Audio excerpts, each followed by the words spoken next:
चरण कमल का चिंतन, उनके चरणों का ध्यान और आश्रय लेकर निरंतर उनका स्मरण, प्रणत कामदम। जो इन चरणों का आश्रय ले लिए उनकी सारी कामनाएं पूर्ण हो गई, अर्थात उनको ऐसा सुख मिला कि कोई कामना ही नहीं रह गई। प्रभु के चरणों से विलग होकर के आज तक कहीं कोई भी सुख और शांति प्राप्त नहीं कर पाया। भटकने की जरूरत नहीं है, भागने की जरूरत नहीं है, किसी के आशीर्वाद की जरूरत नहीं है। खूब नाम जप करो, धर्म से चलो, दूसरों को सुख देने की भावना करो, तुम्हें दुख का मुंह नहीं देखना पड़ेगा। भगवद स्मरण नहीं करोगे, पापाचरण करोगे, नाना प्रकार की कुमार्गगामी प्रवृत्तियों का आचरण करोगे, ब्रह्मा भी नहीं बचा पाएंगे तुम्हें। अवश्य में वो भोक्तव्यम, जिन्होंने ब्रह्मा को भी प्रकट किया है, ब्रह्मा भी जिनके शासन में, उनके वचन है, अवश्य में वो भोक्तव्यम कृतम कर्म शुभाशुभम। तुम्हें अपने कर्म का भोग भोगना पड़ेगा, कहीं भी भाग के चले जाओ। जो कछु लिखे लीलाट दुख सुख देह संग, भुगते गो जहां जाएगो, यह सिद्धांत अभंग। इसे कोई काट नहीं सकता। भगवत ऋषि जी कहते अभंग सिद्धांत अवश्य में वो भोक्तव्यम। करो पापाचार, मनमानी आचरण, धर्म का त्याग, सतमार्ग का उल्लंघन, भगवत वाक्यों का अनादर, और चाहो सुख शांति, ऐसा हो ही नहीं सकता। भले बालू पेरने से तेल निकल आवे, जल के मथने से भले घी पैदा हो जाए, जो असंभव है, ऐसा भले हो सकता है, पर बिना भगवान का भजन किए तुम दुख और अशांति से मुक्त हो जाओ, कभी ऐसा नहीं हो सकता। बारी मथे घृत होए बरु, शिकता ते बरु तेल, बिनु हरि भजन न भवतरी, यह सिद्धांत पेल। भगवत चरणारविंद का आश्रय लेकर थोड़ा सा भी किया हुआ भजन कभी व्यर्थ नहीं जाता।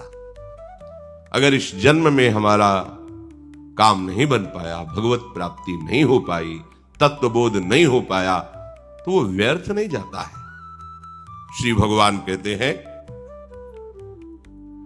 अगर उसकी कोई वासना फंस गई और मेरी प्राप्ति नहीं हुई, तो मैं उसी उत्तम लोकों को, जहां प्राकृतिक सुख की भरमार है, दिव्यता है सुखों में, वहां भोगने के बाद श्रीमान कुलों में जन्म देता हूं। वहां भी भजन का प्रभाव समस्त भोगों से अरुचि पैदा करके उसे वहां से जहां साधन रुका था उसी साधन में लगा देता है, और वो इस जन्म में भगवत प्राप्ति कर लेता है। यदि किसी वासना का उसने आदर नहीं किया और भगवत प्राप्ति नहीं हो पाई, तो अगला जन्म भगवान के भक्तों के घर में होता है, तपस्वियों के, ज्ञानियों के, जहां जन्म से ही भागवतिक संस्कार, उसे स्वर्ग नहीं जाना पड़ता, उसे वो विशेष सामग्री नहीं मिलती जो भजन में बाधा पहुंचा दे।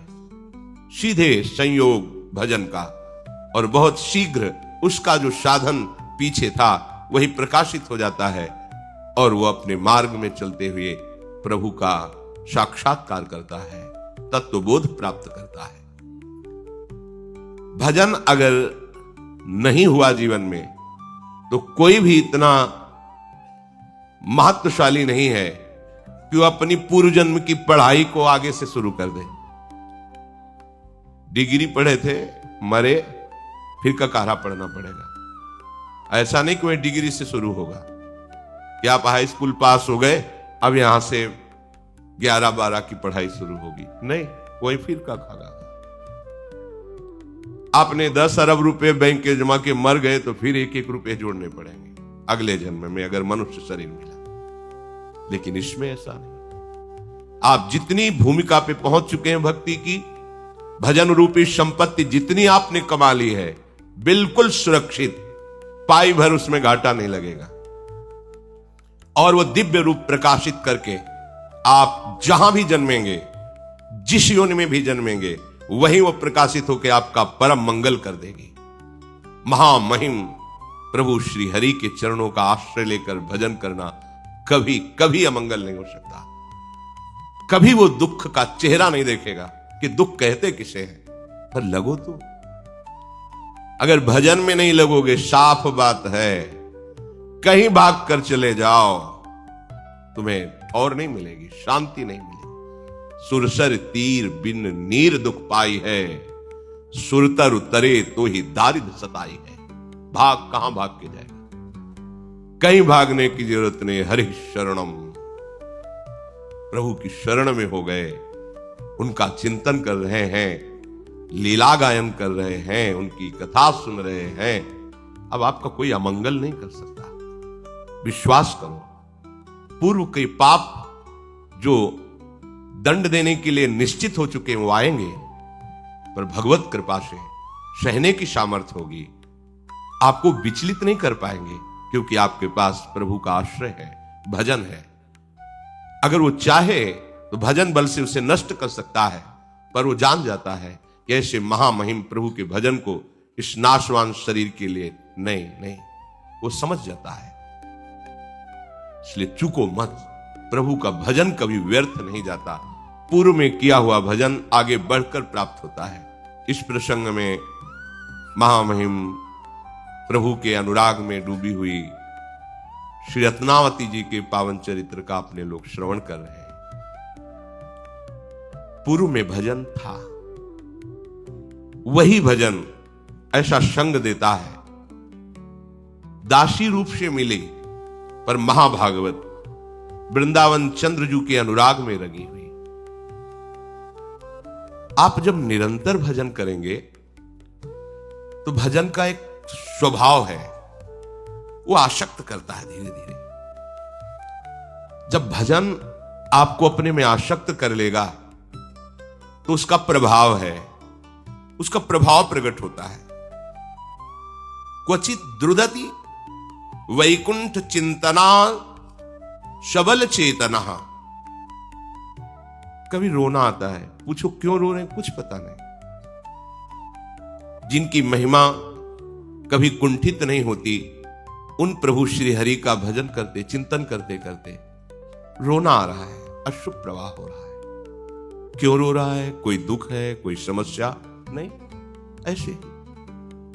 क्वचित द्रुदति वैकुंठ चिंतनाश बल चेतना। व्याकुलता बढ़ रही है हृदय में, कभी आनंद की उमगन, कभी मिलन की चाह। आनंदश्रु शीतल, मिलन की चाह विरह अश्रु उष्ण। ये चिंतन से उसके प्रकट हो रहा है, ये भजन का प्रभाव है। क्वचित धशति, कभी प्रभु की कोई लीला चिंतन करके हंसी आ रही, हंस रहा है। तच्चिंतान्लाद उदगायति क्वचित, कभी प्रभु का चिंतन करके इतना आनंद बढ़ा कि वो गायन कर रहा है, अपने प्रभु का यश गायन कर रहा है। कभी कभी नदति क्वचित उत्कंठो विलज्जो नृत्यति क्वचित। आहा, कभी वो बड़े जोर से प्रभु को पुकारता है, हा कुंज बिहारी, हा राधा, हा स्वामिनी। कोई दुख नहीं है, चिंतन करते करते। कभी वो अपने आराध्य देव को सामने देखकर नाचता है, उनको रिझाने के लिए विलज्जो नृत्यति, लाज छोड़ करके नाचता है। क्वचित भावना युक्त तन्मयोनु चकारः, कभी कभी ऐसी तन्मयता को प्राप्त हो जाता है मानो समाधि को प्राप्त हो, शांति। ऐसे आनंद की उमगन में वो प्रभु दासी इनको सानिध्य के लिए मिली। ये बहुत बड़ी कृपा। कृपा और भक्त संग एक ही शब्द की पर्यायवाची है। भक्त संग हुआ, अपार कृपा हो गई, सब सुकृतों का फल मिल गया, भक्त संग मिला। वो ये भी नहीं जानती थी कि वृंदावन चंद्र किन्हें कहते हैं, कुंज बिहारी किन्हें कहते हैं। पर दासी जब कभी कभी अंदर की व्याकुलता नहीं सहन होती तो हा वृंदावन चंद्र, हा नवल किशोर, रत्नावती जी के कान में शब्द पड़ते प्रभाव होता है। श्रवण द्वार होए संचर है, नस नाड़ियों में भी प्रभाव पहुंच जाता है। अगर कोई कट वचन बोले निंदास्पद तो पूरा शरीर देखो तिलमिला उठता है एकदम। तो शब्द पहुंचा ना श्रवणेन्द्रिय के द्वारा।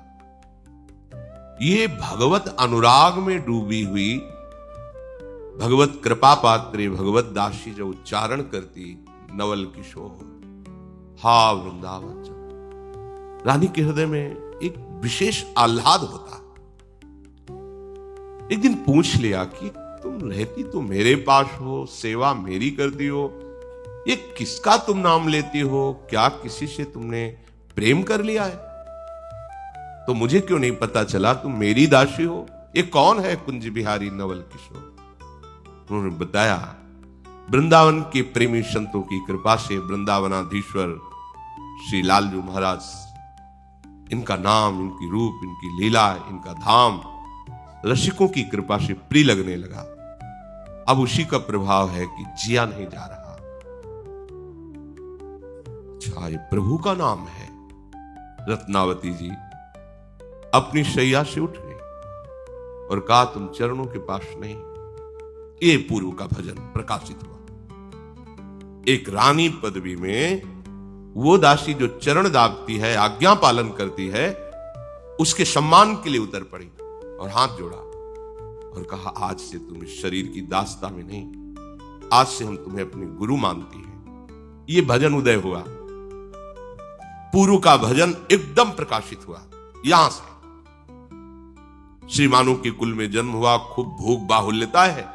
पूर्व का भजन ऐसी भगवत दासी से संबंध, उसके संग के प्रभाव से भोगों की प्रियता का नाश और तत्काल ऐसी भावना जागृत हो जाना, यह केवल भजन का प्रभाव है।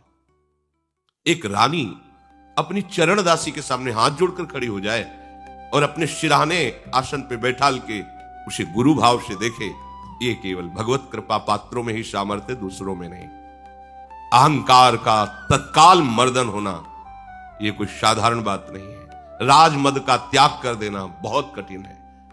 जरा सी प्रभुता बढ़ जाती है, न जाने क्या क्या बुद्धि करवाने लगती है जो शास्त्र विरुद्ध है। को न रस जन्मा जगमाही, प्रभुता पाहि जाहि मद नाही।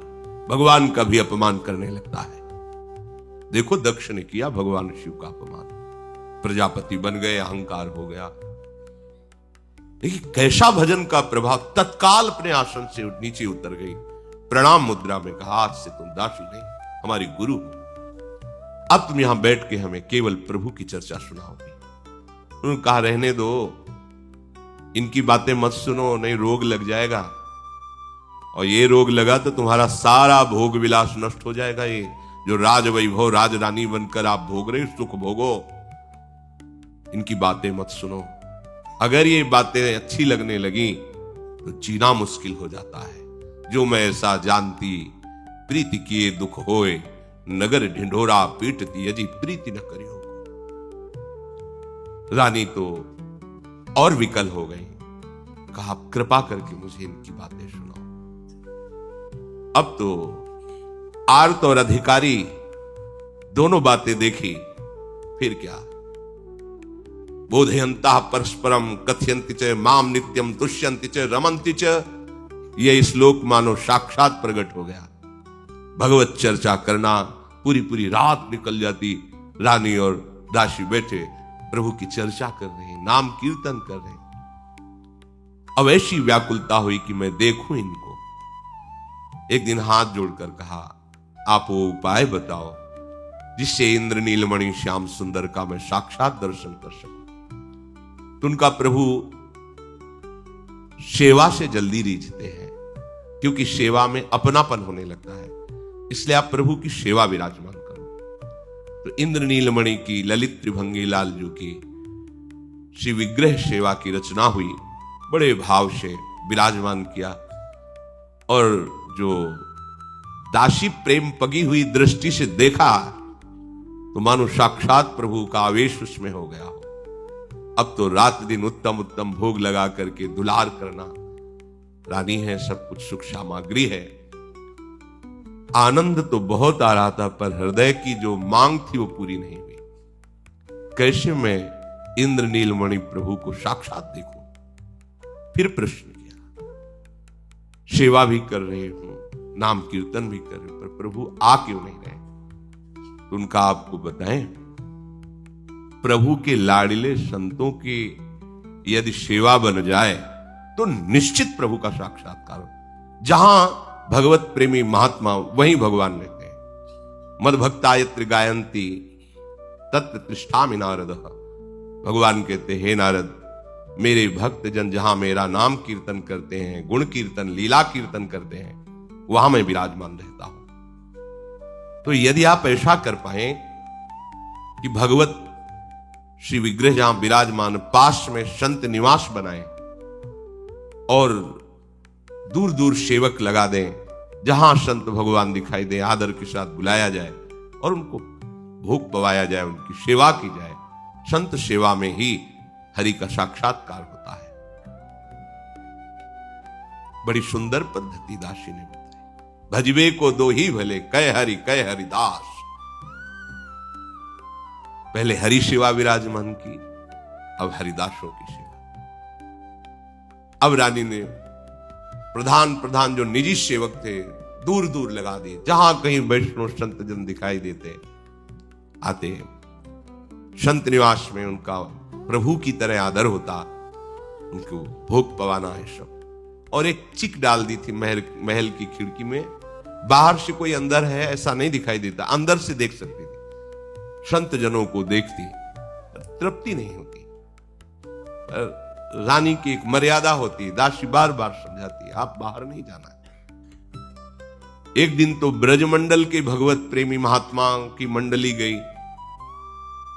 जो ही ये पता चला ये ब्रज से आए हैं, विशेष आकर्षण, क्योंकि अपने प्यारे के जन सब बंधनी है, पर प्यारे के लीला स्थलियों में रहने वाले केवल जिस नाम रूप की हम आराधना करते हैं उसी में तन्मय होने तो विशेषता हो जाती है। दासी देखो, ये ब्रजमंडल से आए हुए रानी, ये तो ललित त्रिभंगी श्याम सुंदर के अनुरागी संत जन है। वैसे ही संतों का आदर होता, विशेष आदर हुआ। अब वो सब करताल मृदंग आदि के द्वारा भगवत लीला के पदों का गायन कर रहे हैं, सुप्रवाह हो रहा है, बिल्कुल भगवत साम्राज्य छाया हुआ है आनंद का। रानी ने अपनी गुरु रूपा दासी से कहा कि अब तो हम नहीं रुक सकती, अब दूरी बर्दाश्त नहीं हो रही, हमें इन संतों के समीप बैठकर इनके दर्शन करते हुए हम अपने जीवन को तभी कृतार्थ मानेंगे। अब ये चिक डालकर खिड़की से दर्शन करना नहीं हो सकता। चल पड़ी।